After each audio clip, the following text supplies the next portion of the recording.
ezitoj për asnjë çast të denoncoj direkt, pa doreza dhe pa ekuivok çdo ndërhyrje politike apo financiare në vetim. Natasha Mulaj flet për presionet në zbatimin e vettingut, do të denoncojë çdo rast ndërhyrje politike apo financiare. KPK hapdosjen e kryetarit të gjykatës kushtetuese Dedja gjen kontradikta në deklarim. Zëvendës guvernatoria e Bankës së Shqipërisë Ahmeta i flet ekskluzivisht për Ora News, rënja e mëtejshme e euros shkaktonte deflacionin, rimëkëmbja më shumë efekt psikologjik.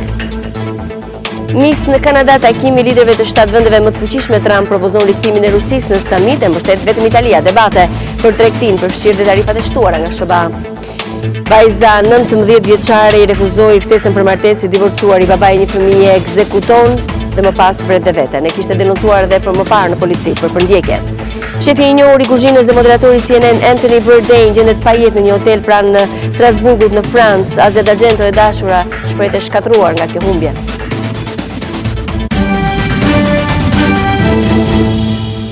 Mbrëma dhe mirë se erdhët në edicionin qendror të lajmeve të Ora News. Sot është e premte 8 qershor. Unë jam Ilva Tare.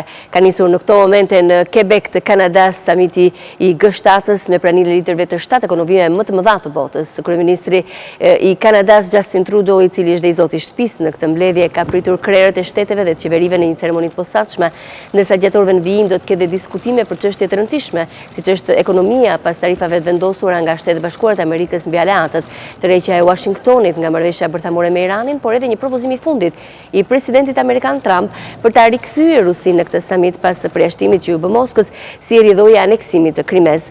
Por për të parë më shumë këtë çështje, çfarë ka ndodhur realisht dhe çfarë do të ndodhë gjatë samitit në Quebec, në Kanada, kthehemi në studio, sepse do të shkojmë menjëherë tek Xhoj Malcia, i cili po e ndjek nga afër samitin. Mirëmbrëma Xhoj, çfarë pritet të ndodhë në këtë samit? Mirëmbrëma Ilva, kemi në fakt një propozim nga presidenti Donald Trump, i cili për mendimin tim nuk është surprizues. Ai ka premtuar që në nisje të fushatës së tij elektorale para se të zgjidhej president një ridimensionim të marrëdhënieve me Rusinë, dhe propozimi i tij i fundit është rikthimi i Rusisë në G7, që do të quhet G8, sikur se quhej përpara 2015-s, përpara se Rusia të përjashtohej. Në fakt deri tani të gjitha vendet e tjera të G7-s janë shprehur kundër, me përjashtim të Italisë, në fakt e cila konfirmon edhe frikën e opinionit publik evropian, cilët i druhen një marrëdhënie më të afërt të qeverisë së re italiane me Moskën. Kështu që ky ka qenë propozimi i fundit të presidentit të Donald Trump. Ndërkaq pritet të ketë përplasje për çështjet ekonomike. Kujtojmë vendimin e kritikuar të presidentit Donald Trump për të vendosur tarifa mbi çelikun dhe aluminin që importohet kryesisht nga partnerët kryesorë, siç janë Kanadaja dhe Bashkimi Evropian. Ndaj liderët e vendeve europiane kanë kërkuar një bashkëpunim me Kanadan për të ushtruar më shumë presion në presidentin për të zëruar këto tarifa shumë të debatuara. Sigurisht që ekonomia do të zërë vend, është në fund mbledhja e G7-s, por çfarë pritet ndodh në lidhje me marrëveshjen bërthamore, për cilës u shkëput? Në fakt, edhe tërheqja e presidentit Trump nga marrëveshja bërthamore ka qenë një premtim i tij elektoral, ka patur përpjekje nga shumë lider për t'i kthyer mendjen presidentit, sikurse e pam edhe nga vizita e presidentit Macron në Shtëpinë e Bardhë, disa javë më parë edhe nga apelet e vazhdueshme të kancelares Merkel. Nuk mendoj se nga presidenti Donald Trump do të ketë një ndryshim të këtij vendimi. Megjithatë, liderët në fjalën e tyre përpara nisjes së takimit e kanë bërë qartë që do të vijojnë të ushtrojnë presion. Ndërkaq, do të vijoj, sikur se tham, ka zhvilluar pritja parësore e liderëve, një nga i zoti i shtëpisë Justin Trudeau, do të ketë më pas family photo, sikur se e quajmë, ku sigurisht liderët shkëmbejnë edhe disa diskutime, më pas do të ketë tryezën e bisedimeve, ndërsa me interes do të pritet deklarata e përbashkët që do të dalë ditën e nesërme dhe të fundit që është nga samiti. Ndërkohë Trump do të kthehet në Shtetet Bashkuara të Amerikës përpara se shkojnë në Singapur për takimin me Kim Jong-un, apo nuk mund ta them ka informacione ende? Deri tani, megjithatë, me që përmendë edhe samitin që do zhvillojë me Korenë e Veriut në Singapur, është një takim historik, është i pari mes një lideri në detyrë të Shtetet Bashkuara, pas ka patur dhe më herët lider, sikur që ish presidenti Jimmy Carter edhe Bill Clinton, që kanë zhvilluar takime me liderët e Koresë së Veriut, por ky do të jetë i pari për një president të ulur në detyrë. Reuters kishte nxjerrë sot një material me ata që janë imituesit e Kim Jong-un dhe të Trumpit, të cilët kishin dalë nëpër Singapur dhe merrnin dhe komentet e qytetarëve. Në fakt, imituesi i Kim Jong-un mori famë pasi u prezantua në lojrat olimpike dimërore që u mbajtën në Korenë e Jugut dhe në fakt është ndaluar edhe nga policia për të marrë në pyetje. Duke menduar se është ai i vërteti. Të shohim çfarë ndodh në Quebec më pas edhe në Singapur. Faleminderit Xhoim Alsia. Ndërkohë do të vazhdojmë edicionin me një intervistë ekskluzive që ka dhënë për Aurora Sulçen të plot debatin çfarë ndodhi me euron dhe me guvernator dhe me vendimin e Bankës së Shqipërisë për të ndërhyrë më në fund do ta ndiqnin ekopolitik në përfundim, por Aurora Sulçe ka intervistuar gjatë ditës sot me zëvendës guvernatoren e Bankës së Shqipërisë Natasha Ahmeta, e cila ka dhënë arsyet e saj për ndërhyrjen, madje duke thënë se rrezikonin të shkonin në deflacion. Ndiqni një material të shkurtër fillimisht. Vëmë re që niveli i kursit të këmbimit po shkonte në ato parametra që do të bësh një pengesë serioze për arritjen e këtij objektivi. Madje mundet që në vitin e ardhshëm të vinte një periudhë që niveli i inflacionit mund të binte ndoshta edhe në nivelin në territor negativ dhe mund të zgjatet ndoshta edhe për 1-3 mujor. Dhe kjo do thotë që ekonomia e gjithë të përkeqësohej. Kjo tendencë prej nesh ishte parashikuar që mbështesë një mbitçmim të lekut. Por ky mbitçmim ishte në nivele, si të thuash, të absorbueshme nga ekonomia reale. Jo në këto nivele që u konstatuan. Dhe nuk krijonte atëherë. shqetësim për inflacionin dhe natyrisht për ekonominë. Jo në këto nivele që u konstatuan. Ishte larg këtyre nivele. Forcimi i euros që kemi parë 2 ditë të fundit ka ndodhur për shkak të ndërhyrjeve tuaja apo dhe efektit psikologjik? Jo, mendoj që gjithashtu edhe në këtë rast kemi efektin psikologjik që njerëzit e kanë kuptuar ndoshta dhe janë ndërgjegjësuar që nuk ka arsye pse të ketë një mbitçmim aq të shpejtë të lekut. Ndërkaq moneda europiane vijon të fitoj pikë kundrejt lekut, ndërsa 1 euro ka arritur vlerën 127.58 lek në kursin e këmbimit valutor gjatë ditës së sotme, ka fituar rreth 3 pikë brenda 2 ditëve. Megjithatë, Instat në raportin për muajin maj bën të ditur se zhvlerësimi nuk ka dhënë impakt te çmimet në treg. Erbina Mile.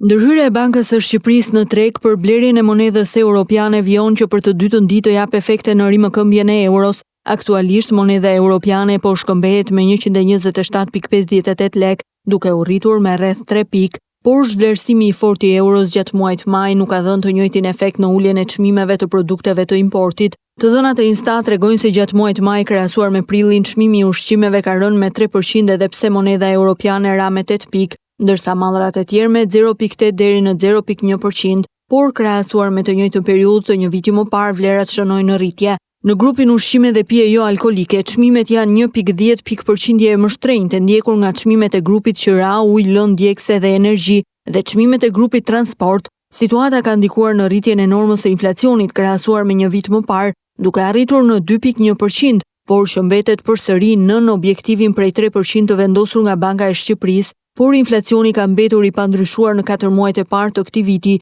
duke qëndruar mes nivelit 2 dhe 2.1%. Tashmë pritet që Banka e Shqipërisë të shtyjë kthimin në objektiv rreth fundit të vitit 2019, nisur nga rreziku i zhvlerësimit të euros që mund të pasojë me rënien e normës së inflacionit. Banka e Shqipërisë u detyrua të ndërhyjë në treg për të forcuar më tej euron. Ndrojmë temë, flasim për kronikën, fatkeqësisht po kthehen në statistika, por për hir të vërtetës janë jetë njerëzish që është marrë në mënyrë makabre. Ajo e një 19 vjeçare sot në orët e para të ditës i dashuri i saj, personi me cilin i kishte kërkuar martesë para u kishte refuzuar, vendosi të vriste atë, më pas ka vrarë edhe veten. E gjithë historia e dashurisë së fshehtë mes një 31 vjeçari të martuar dhe një vajze vetëm 19 vjeçe përfundoi me vrasjen e të dyve. Ngjarja e rëndë ndodhi mëngjesin e kësaj të premte përpri rrugës Don Bosco, kur Xhafer Mata qelloi me 2 plumba pistolete, Giulieta çunin dhe pasi kaluan 15 minuta, qelloi veten në kokë. E reja ka ndruar jetë me njëherë, ndërsa Mata ka humbur jetën pas 2 orësh në spital. Vajza po shkonte për dhënë provimin e letërsisë, pasi ishte maturante, ndërsa punonte si shitse në një market. Pikërisht pranë këtij pallati javën e fundit, Mata i ndërpriste rrugën çdo ditë rres, për ta bindur që ta merrte nusën në shtëpi, për të kurorzuar kështu lidhjen disa vjeçare vetëm 2 muaj pasi ishte ndarë nga bashkëshortja me të cilën ka edhe një djalë 2 vjeçar, por duket se prej kohësh marrëdhënia nuk shkonte si duhet. Vajza e kishte denoncuar javët e fundit Matajn 4 herë në polici për përndjekje. Dëshmitarët thanë se Xhafer Mata ja preu rrugën Giulieta Çunit duke i thënë se ndau nga familja dhe i shkatroi jetën. Madje pas aktit kriminal, 31 vjeçari ka debatuar edhe me dëshmitarët ku nuk ka nguruar të përgjigjet se bëri mirë që e vrau pas ngjarjes tragjike, Pas ngjarjes tragjike, specialistët e sektorit të krimit kundër jetës në policinë e Tiranës kanë marrë në pyetje familjarët për të mësuar rrethanat e plota të krimit. Vajza banonte pranë shinave të trenit, thuajse 500 metra larg banesës së 31 vjeçarit, ku familja e saj ishte vendosur prej disa vitesh, kur kishin ardhur nga Vinjolli i Matit. Ndërsa Xhafer Mata, me origjinë nga Kalimashi i Kuksit, jetonte në këtë banesë private, së bashku me prindrit dhe djalin e tij. Mësohet se një prej vëllezërve të tij jetonte në Britaninë e Madhe, ndërsa vëllai tjetër dhe motra në Tiranë. 31 vjeçari ishte me profesion inxhinier mekanik dhe i punësuar në servisin e tij brenda ambienteve të banesës private. Prej 2 muajsh në gjykatën e Tiranës kishte nisur dhe shqyrtimi i kërkesës për zgjidhje të martesës së Matajt me bashkëshorten e tij. Madje mësohet se palët kishin rënë dakord që fëmia të qëndronte me periudha kohore të dy familjet e prindërve. Padyshim një ngjarje tronditëse, ndërkohë që është shokuar edhe Shtetet Bashkuara të Amerikës pas 2 vetvrasjeve të një pasnjëshme, ishte 2 ditë më parë Kate Spacey, lisja e njohur, dhe sot një tjetër personalitet i botës së televizive, shefi i njohur dhe ai që realizonte reportazhe dokumentar interesant për CNN-in, jo vetëm për kuzhinën, por edhe për udhëtimet në përbot, Anthony Bourdain. Vrau vetën në moshën 61 vjeçare, ka reaguar pak më parë edhe dashura e tij Asia D'Argento, e cila është shprehur e shkatruar nga kjo humbje. Anthony Bourdain, shefi i njohur i kuzhinës dhe moderatori i CNN, është gjetur i vdekur në një hotel në Strasburg të Francës, nga ku po përgatitej për të xhiruar episodin e radhës në shfaqjen e tij Parts Unknown. Autoritetet e kanë bërë të qartë se flitet për një vetvrasje, megjithatë, ende nuk dihen konkretisht shkaqjet e ndarjes së parakohshme nga jeta. Vdekja e Bourdain është pritur me keqardhje nga kolegë dhe personalitetet e tjerë të njohur, jo vetëm në Shtetet e Bashkuara, por në mbar botën, të cilët kanë përcjell ngushëllime për të dhe familjen. Anthony Bourdain ishte një shef kuzhine mjaft i talentuar, autor librash dhe i njohur më së shumti për emisionin e tij Parts Unknown, ose thënë në shqip pjesë të pazbuluara. Programi referoi kryesisht turizmit, kulturave të gatimit, si dhe aktiviteteve të tjera interesante që mund të zhvillosh në mbar globin. Pjesë e emisionit të Bourdain ka qenë edhe ish presidenti Obama gjatë vizitës në Vietnam në maj të 2016, por dhe shumë personalitete të tjera. Kolegët dhe miqtë të ndjerit e përshkruan atë si një person të sjellshëm, energjik dhe mjaft apasionuar pas punës së tij. Bourdain është personi i dytë i famshëm që ndahet nga jeta gjatë kësaj jave, pas stilistes Kate Spade, e cila u gjet e vdekur gjithashtu në apartamentin e saj në New York ditën e martë. Kryetari i gjykatës kushtetuese Bashkim Dedja doli përpara KPK-s sot në seancën dëgjimore për procesin e vettingut. Relatorja e çështjes është shprehur se gjyqtari ka bërë deklarata konfuze në lidhje me pronësinë e 3 apartamenteve në Tiranë dhe një në Golem, si dhe më shumë për një shumë prej rreth 40.000 eurosh. Ndërkaq avokati i tij Haxhia, i cili e mbron kryegjyqtarin në këtë proces, është shprehur i bindur se klienti do ta kalojë vettingun pasi për pronësinë që ka në emër të tij e ka ndihmuar i vëllai gjatë kohës kur ai ka qenë emigrant. Komisioni i pavarur i kualifikimit ka thirrur në seancën dëgjimore kryetarin e gjykatës kushtetuese Bashkim Dedja. Relatori Agjenci Lapine në raportin e saj është shprehur se nga heftimi rezulton se subjekti ka në pronësi një apartament banimi 146 m2 dhe një garazh me vlerë 118.000 euro, por po ashtu është tekstuar se kryetari i gjykatës kushtetuese ka bërë deklarime konfuze në 2 deklarata notariale, ku njëherë është shprehur se ka marrë 25.000 euro hua nga kunati, dhe një moment të dytë i ka deklaruar se ja ka marrë babait të kunatit. Relatorja bëri me dije se ka dyshime edhe për 15.000 euro UA, që Dedja pretendon se ja ka marrë të vëllait. KPK-ja ka verifikuar se i vëllai që jeton në Greqi prej vitesh dhe në kohën kur pretendohet t'i ke dhënë UA 15.000 euro vëllait gjyqtar, vetë ka bler një shtëpi 45.000 euro me kredi. Sipas KPK-s, problemi janë hasur edhe me një apartament tjetër në Tiranë. Në vitin 2003, Dedja ka deklaruar blerjen e një tjetër banese në Tiranë, ku zotronte gjysmën e saj, ndërsa më pas ka deklaruar se është pronari i saj i plot, pa treguar burimin e të ardhurave. Ndërkohë dyshime në komisionin e pavarur të kualifikimit ka ngjallur edhe një banesë në Golem, ku Dedja ka deklaruar se e ka në përdorim, por është pronë në vëllai tjetër që jeton në Dibër. Por avokati i Dedjes, Max Haxhia, thekson se LDKPI-ja pas kontrollit të detajuar ka konkluduar se deklarimi është i saktë dhe me të ardhurat e tij dhe të bashkëshortës i mbulon shpenzimet. Nuk ka 2 deklarata të ndryshme, por ka 2 deklarata të cilat janë bazuar në të dhëna shtesë. Domethënë e parë në ato të dhëna që ishin mbledhur fillimisht, pastaj u kërkuan të dhëna më të detajuara, bazuar në materialin e dosjeve, në bashkëpunimin që kemi pasur me komisionin, në provat që ne kemi paraqitur, unë them që komisioni do konkludoj me rikonfirmimin e detyrës të zotit Dedja. Komisioni do të japë vendim për bashkim Dedjen me 13 qershor në orën 9:30. Dedja drejton gjykatën kushtetuese që nga viti 2012. Komisioni pa varur rikualifikimit, deri më tani nga gjykata kushtetuese ka vendosur shkarkimin për 3 gjyqtar: Fatos Lulën, Altina Xhoxhaj dhe Fatmir Hoxha. Po ashtu edhe Besnik Emiraj ka dhënë ndërheqjen. Nëse KPK-ja vendos edhe shkarkimin e Dedjas, kushtetuesja mbetet me 2 antarë, Vitore Tusha që kaloi vetingun dhe Dizdari që ende nuk ka kaluar në filtrat e komisionit.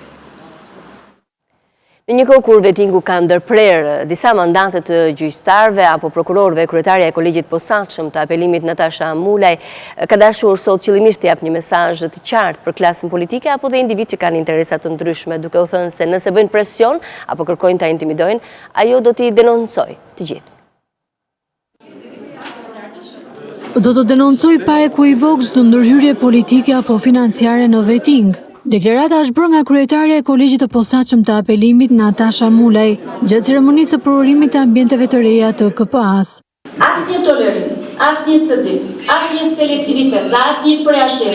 Sentenca të gjithë të barabartë përpara ligjit duhet të funksionojë si e tillë. Unë personalisht nuk do të hezitoj për asnjë çast të denoncoj direkt, pa doreza dhe pa ekuivok çdo ndërhyrje politike apo financiare në vetim. Askush nuk mund të bërë në dyshim integritetin dhe vullnetin tonë. Ne jemi shërtorë të devotshëm të ligjit dhe të popullit. Duke u shprehur e bindur se veting do të shëndosh sistemin e drejtësisë, Mulaj tha se të gjithë do të jenë të barabartë para ligjit, ndërsa filtri do të jetë i pastër dhe funksional. Unë jam e angazhuar dhe përkushtuar tërësisht, si në ditën e parë kur mora detyrën, që të gjithë subjektët duhet të t'i trajtojnë me korrektësi dhe ndershmëri ekstreme. Në ceremoni ishin ftuar dhe merrnin pjesë përveç trupës së vetingut, edhe përfaqësues të ambasadave kryesore në vend, të cilët kanë dhënë ndihmësin e tyre në reformën në drejtësi.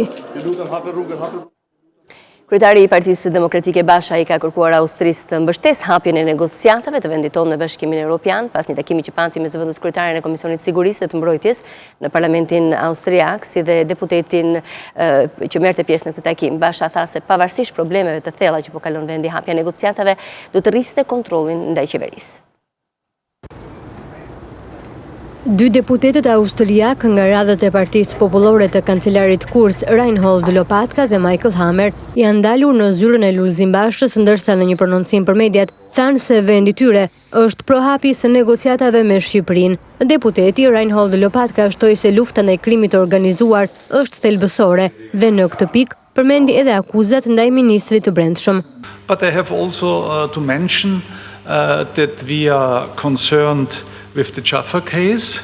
Më duhet të theksoj se ne jemi të shqetësuar për çështjen Xhafaj. Rasti i ministrit duhet të jetohet në mënyrë të besueshme, në mënyrë që të mbështesë rrugtimin e Shqipërisë dhe të Bashkimit Evropian.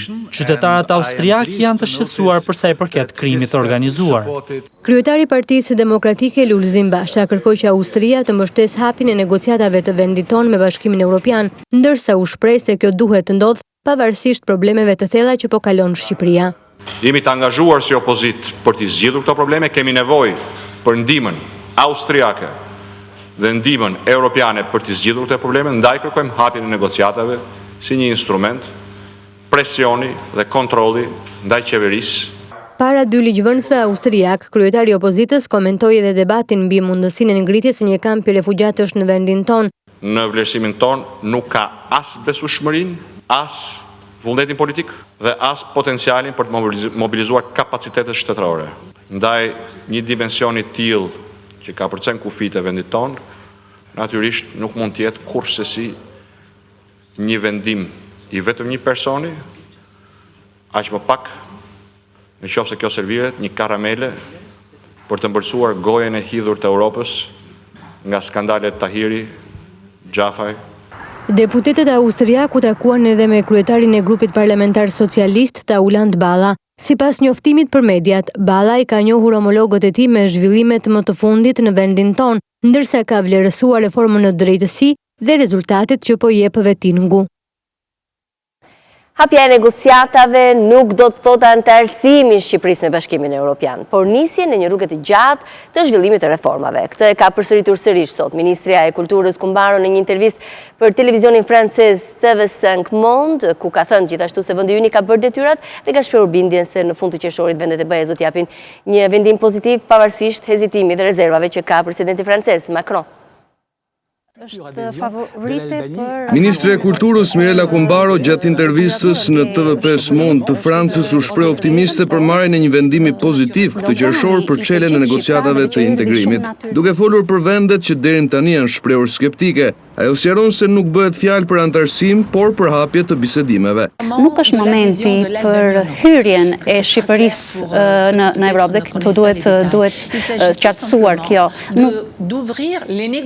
Është vetëm të hapim negociatat për një hyrje të Shqipërisë që do të marrë vite, do të marrë kohën që duhet. BE nuk është objektivi vetëm i qeverisë shqiptare, por edhe i shoqërisë që në rrënjën e diktaturës u shpreh Kumbaro. Ministre me frëngjishten e saj të pastër u shpreh se Shqipëria tashmë i ka bërë detyrat e saj. Detyrat e shtëpisë janë bërë dhe se jemi gati që të hapim negociatat. Kjo nuk do të ndryshoj asgjë Evropës dhe as vendeve të Bashkimit Evropian. Shqipëria nëpërmjet kulturës dhe tolerancës fetare, sipas Kumbaros, kontribuon në ruajtjen e paqes dhe stabilitetit në rajon, gjë që është në interes edhe të vendeve perëndimore. Kultura mund të luajë një rol për stabilitetin dhe për paqen në rajon dhe Shqipëria e ka luajtur gjithnjë këtë rol me anë të këtij miksimi të kulturave, nga kjo harmoni e feve dhe e kulturave ka një rol mjaft special. Në fund të intervistës së saj, Kumbaro foli edhe për marrëdhëniet historike mes Shqipërisë dhe Francës, të cilët Ministri e Kulturës i cilësoi si speciale.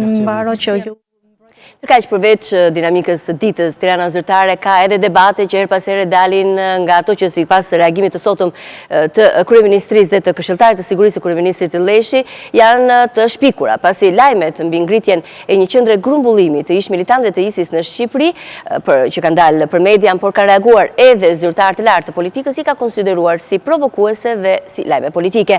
Këto opinione që i referohen në një frazë të përdorur nga kryeministri bulgar Borisov janë krejt palidhje me subjektin të cilit të shefi i qeverisë bulgare ju referua në fjalën e tij. Bëhet thjesht fjalë për qendrën e koordinimit kundër ekstremizmit të dhunshëm, që ishte dhe organizatorja e konferencës ndërkombëtare të para pak ditëve në Tiranë, pra ku mori pjesë dhe kryeministri i Bullgarisë, thot Leshi në prononcimin e shpërndarë për mediat. Ai shton se Shqipëria ka propozuar kthimin e kësaj qendre në një qendër rajonale për të kryer analiza, vlerësime, studime, shkëmbim informacioni, si dhe programa të përbashkëta kundër ekstremizmit të dhunshëm. Por kjo qendër as nuk është, as nuk mund të jetë dhe as nuk i ka shkuar kërkujt në mend të kthehet në një repart grumbullimit të ish militantëve të ISIS, jo vetëm sepse askush dhe asnjëherë nuk e ka kërkuar një gjë të tillë, por edhe sepse kjo fantazi nuk ka asgjë kundi lidhje me misionin e qendrës së koordinimit kundër ekstremizmit të dhunshëm dhe me projektin ton për rajonalizimin e saj, është shprehur Sander Leshi në komunikimin e shpërndarë për median.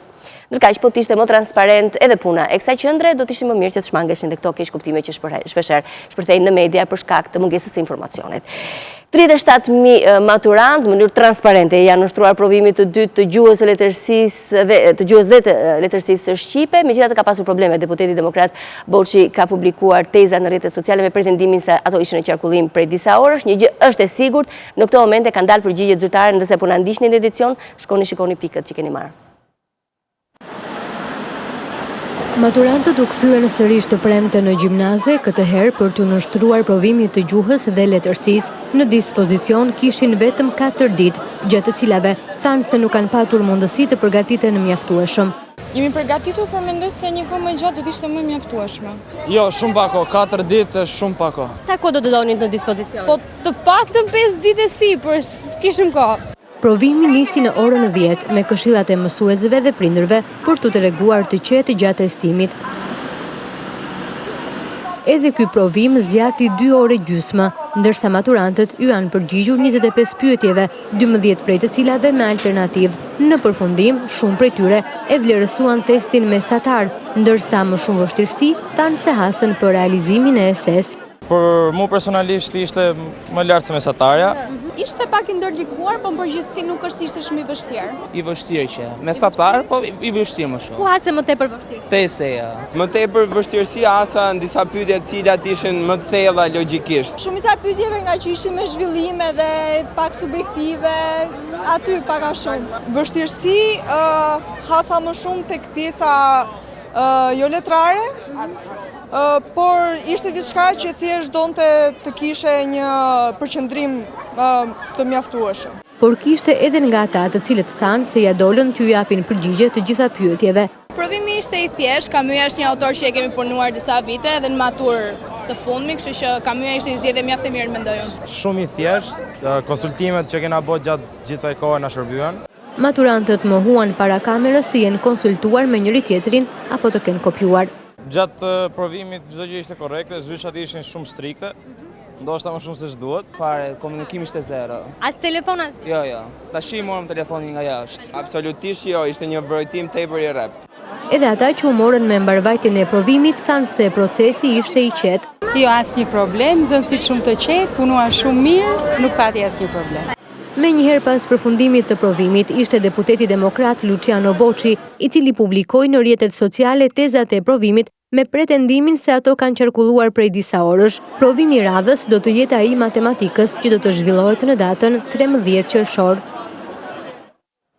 Është e premte dhe kam Elsa Demo në studio. Faleminderit Elsa që je këtu për minutazhin e veçantë të kulturës, cila ka qenë gjëra më e rëndësishme e kësaj jave. Po, më e rëndësishme ajo që ka ndodhur pikërisht sot, dhënia e çmimit kadare, çmimit letrar. Ishin ditët e Erasmus, festivali që e kanë kthyer në një formë festivali letrar, por zyrtarisht në Tiranë dhënia e këtij çmimi u bë pikërisht sot, ku përveç se dhënies së çmimit, ajo që të binte në sy ishte mungesa e finalistëve të tjerë. Pra, ishte një arsye për këtë? Po, ajo që ndodh zakonisht tek ne, duke ditur vlerësimin paraprak, çmimet letrare nuk arrin dot të kthehen në një fest, edhe për ata që nuk fitojnë, por që dalin në finale. Çmimi kadare synon që të jetë një çmim serioz, dhe formula e tij që është gjëja më e mirë që ai ka aktualisht, konkurimi i veprave në dorëshkrim dhe mbajtja anonime e autorëve deri në fazën finale është gjithashtu një dhënë shumë e mirë, që do thotë që askush nuk e di emrin e autorit deri në procesin, deri në momentin e fundit. Askush nga anëtarët e juris? Askush nga anëtarët e juris, mirë do t'ishte që ky anonimat të ruhej deri në finale dhe aty të shpallej vlerësimi, sepse deklarimi i emrave bëhet në 5 emrat e fundit. Ajo rezerva që unë do shpreha është që edhe pse nuk e kam lexuar akoma librin e Virgjil Muçit, por duke njohur pak a shumë letërsinë e tij dhe ato që ai ka shkruar deri tani, kam frikë, libri është hedhur pikërisht sot në qarkullim, kam frikë që kemi një çmim të përsëritur me fituesin e parë të çmimit kadare, që është Rudolf Marku. Po në kuptimin e përsëritur. Në kuptimin e zgjedhjes së temave, në kuptimin e personazheve, në kuptimin e frymës, edhe pse e fiton tema apo e fiton stili? Jo, natyrisht që e fiton një histori origjinale, ose kështu duhet ishte, një histori e mirë, e shkruar mirë, e cila i thot diçka botë shqiptare, diçka të re botë shqiptare. E këtu unë kam frikë që fituesi këtij viti nuk ka arritur dot të përbëjë vërtet një risi. Dhe në drejtim të prurjeve nuk shikoj që ky çmim të ketë bërë dallim nga prurjet apo nga librat fitues të çmimeve tjera kombëtare që ekzistojnë, që janë në panairin e librit në vjesht, apo çmimin kombëtar që jep Ministria e Kulturës. Pra akoma nuk ka dalë një autor i guximshëm edhe nga çmimi kadare, ose që ta meritojë, si thuash, këtë emër me kapitale që mban këtë çmim. Po të na dëgjoj Virgjil Muçi tani do thotë, po më paragjykon Elsa. Se nuk e ka lexuar librin. Jo, unë arrita aq aty në momentet e para, natyrisht me aq nuhatje sa kam nga letërsia, nga ajo që lexoj, nga fituesit e tjerë që kam lexuar nga çmimi kadare, kështu që nuk besoj që do ma keq kuptoj këtë gjë. Ndjekim materialin dhe rikthehemi sërish me Elsa në studio. Ky libër që sot merr çmimin Kadare, çmimi me vlerën financiare më të çmuar në trojet shqiptare këtej andej kufirit, është shkruar me shqetësimin e njeriut dhe qytetarit për stagnacionin ku vazhdon të ndodhet vendi ynë. Është njeri që vjen me një iluzion. Në Shqipëri vjen shumë njerëz me iluzione dhe ajo që ndodh ta është thyrje e iluzioneve. Asin në realitet krejt ndryshe nga ai që kanë përfytyruar. Piramida e shpirtrave është shkruar në distancë nga Shqipëria dhe ndryshe nga gjithë letërsia, sidomos ajo fantastike që Muçi ka shkruar deri më sot, ky roman merret me një realitet imediat. Është një vend që në mënyrë paradoksale, ironike, cinike, mund të themi, ky vend e tërheq mbrapsht, e drejt sërish drejt ferrit dhe jo drejt parajsës. Për 62 vjeçarin Virgjil Muçi, ky është i pari çmim i rëndësishëm. Krijimtaria e tij nis në vitet 70 me romanin për fëmijë Shpatat nuk u ndryshkën, me përpunimin e përrallave 101 natë dhe erotikoni e satirikoni, që janë veprat e tij më të arrira. Muçi drejtohet një bote fantastike ku shkrihen moshat e lexuesve. Së fundi juria në drejtimin e shkrimtarit Kim Mehmeti e ka vlerësuar midis 33 veprave në dorëshkrim për këtë roman Udhëtimi, i cili e mban në të njëjtin nivel tekstin letrar dhe dilemat morale shoqërore. Unë mendoj se është një roman që do t'ju tërheq, sepse jo vetëm mënyra e shkruarit, por mënyra se si na zbulon dikush tjetër është gjithmonë interesante për ne. Nga ky kënd sot mund të them, atë që kam ndjerë gjatë gjithë kohës që e shkruaja, që është nga gjëra më të vështira. Të shkruash për realitetin është gjë më e vështirë. Është shumë kollaj të shkruash për fantazinë ose në një botë surreale, groteske, por realiteti është gjëja më e vështirë. Muçi ka një kontribut të veçantë si kritik letrar në të përjavshmet që sot nuk ekzistojnë më, dhe rezultatit të cilave janë libra të diellat dhe natyrë mort me kulturë, dhe jo më pak të rëndësishme janë përkthimet e tij nga disa gjuhë dhe prurja në gjuhën shqipe e autorëve Ivo Andrić, Charles Bukowski, David Albahari, Suzan Sontag e të tjerë.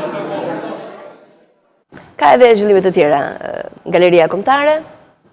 Atëherë, përsa i përket arti pamor, unë doja të veçoja një si thuash përballje që bën institucioni i madh, Galeria Kombëtare e Arteve, duke pasur në fokus të saj dihilën me ekspozitën e parë kjo në kalendarin e aktiviteteve që ka përcaktuar drejtori i ri Erzen Shkollolli.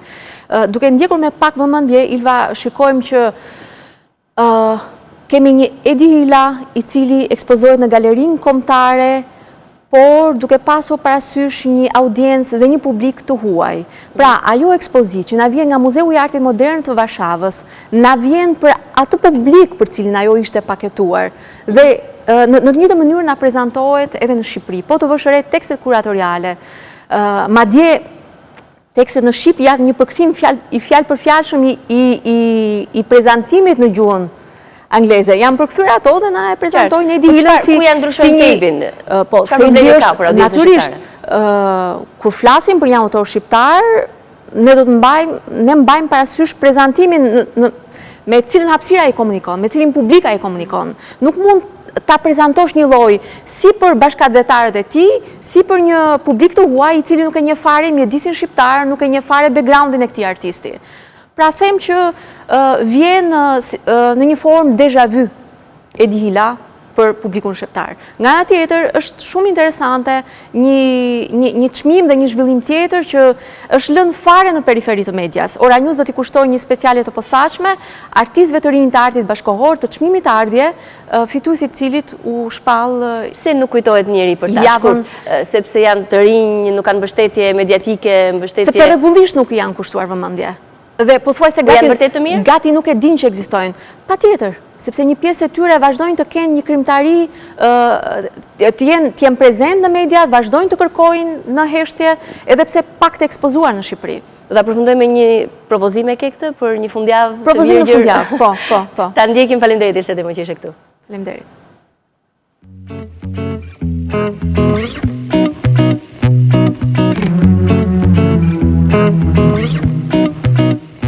Midis 9 dhe 10 qershorit në fshatin Nivic të Kurveleshit të Sipër më organizohet për herë të parë festivali i panit. Perëndia e lashtësisë greke rimeret për të nderuar në këto 2 ditë dhe net jetën mbaritore të këtij fshati mjaft të rrallë për nga bukuritë në jug-perëndim të vendit. Është menduar që dita e parë do të jetë një prezantim i artizanatit, i pjesës kulinarisë së zonës. Është menduar që të thirren një pjesë e seksionit industrisë të turizmit në zonën Himar Bosch, pra për të lidhur këto hoteleri, restorante tjerë me mbrapa tokën e tyre, pra produktet t'i sjellin nga kjo zonë dhe jo t'i sjellin nga Greqia, për shembull, për t'i blerë në atë zonë, pra për t'u takuar këto dy lloj biznesesh. Agjencia Kombëtare e Bregdetit në bashkëpunim me Bashkinë e Tepelenës po e çon më tej projektin e nisur një vit më parë në këtë fshat për një model të turizmit që lidh zonat bregdetare me ato malore. Edhe pasi është restauruar një pjesë e qendrës së fshatit për ta kthyer në zonë turistike, po organizohet ky festival që përfshin një paradë të burimeve më të mira që ofron zona.